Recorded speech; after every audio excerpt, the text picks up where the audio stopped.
like ISS paths over the flat Earth, there is an additional acceleration required to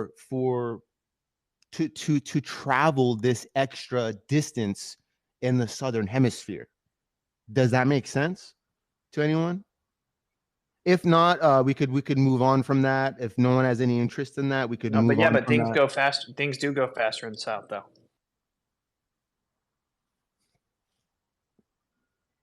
Gotcha. So for example, on like planes, we have this time back and forth between like southern flights vary significantly, and we know that the jet streams are much higher there, right? And then, for example, the boat races, whenever there's like a boat race where in the north they go close to their top speed, which is like around 35 miles per hour. Those same exact sailboats race in the south, and when they go in the south, they average out around like 5 miles per hour, which makes no sense. It's a race. They're supposed to be going as fast as they can. And when they do it in the north, they go close to their top speed. But when they go to the south, it's like 4 miles or 5 miles per hour. But that's because if the distance is way greater in the south, right, and you're gonna get your speed by assuming the distance and seeing how long it takes, and it's going to give you a way smaller speed if you're actually going way further. So the evidence actually consistently shows that when people do try to circumnavigate in the south, that it takes way longer and that it is a greater distance.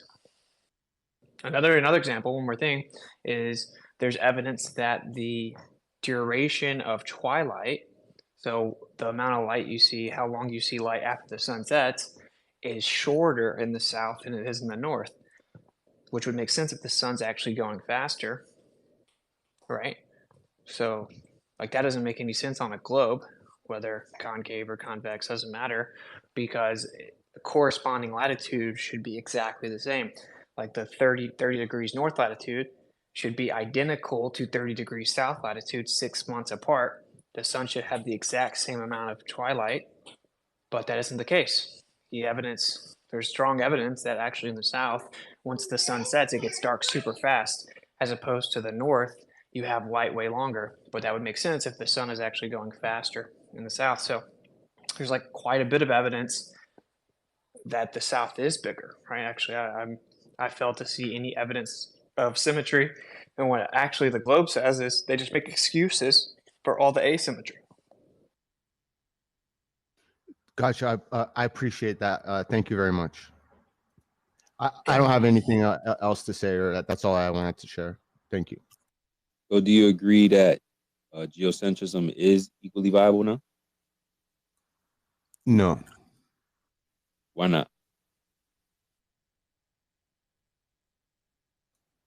For the same reasons that I shared, but I don't want to talk about it or discuss that any further. Appreciate the time to speak on that.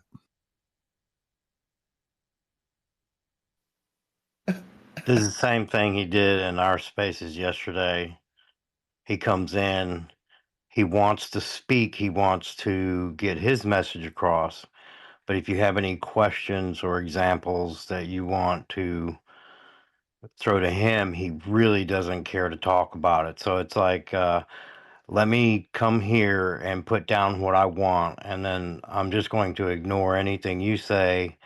It's not going to be a conversation. This is just me putting up the information that I want put up, and that's it. And when we tried to hold him to actually having a conversation, he would yell, "Gatekeeper, gatekeeper, you're not letting me speak." Really, Concave? Why you doing a level heads like that, man? You kind of did that to me last night, too, when I asked you to steal me in my position, refuting your position. You don't like to really have a conversation, it seems like, but I appreciate you joining, man. Hopefully you'll learn to kind of like engage without just wanting to Thank you guys very much. I hope you guys consider and look deeply into the things that I've shared. Yo, if you likewise, bro, likewise. Hope you internalize the things we say too. ConcaveEarth.net over here, as I know him, has been around for a while. I think he DMs me all the time. He always sends me interesting stuff. I think we have a good understanding. What it is you can't really ask him like direct questions. So if you want to learn, you have to learn through the Socratic method and like through like ridiculous context clues.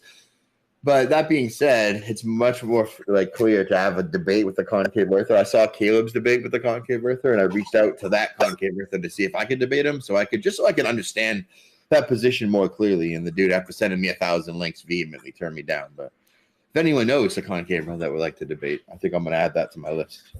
Well, just to be clear, this specific concave earther created his account November 2024.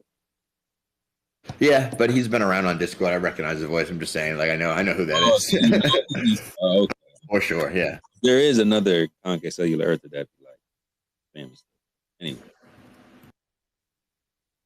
same stuff, I guess. So yeah, I was just thinking, have you guys ever thought about like, so the evidence clearly shows that the Earth's in the center, and so the whole universe is moving around it.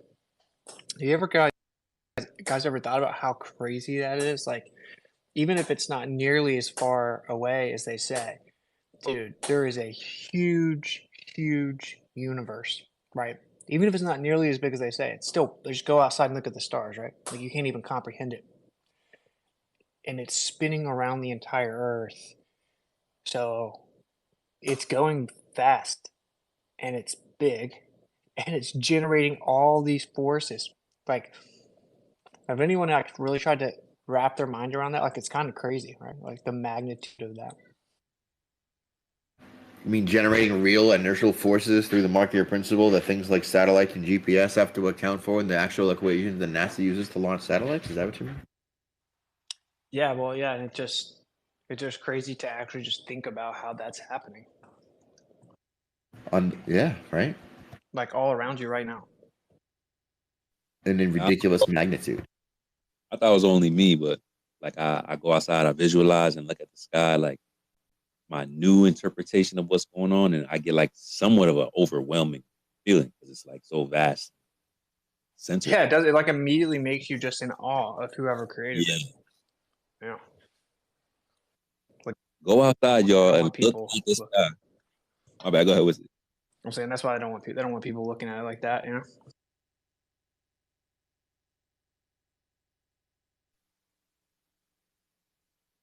Look at the sky with new eyes. Pay attention to how you feel. I think it was Bowser, and it was like Mr. X, and then Eli. Now rotate something. Hi guys, how you guys doing? That's what I tell you, man.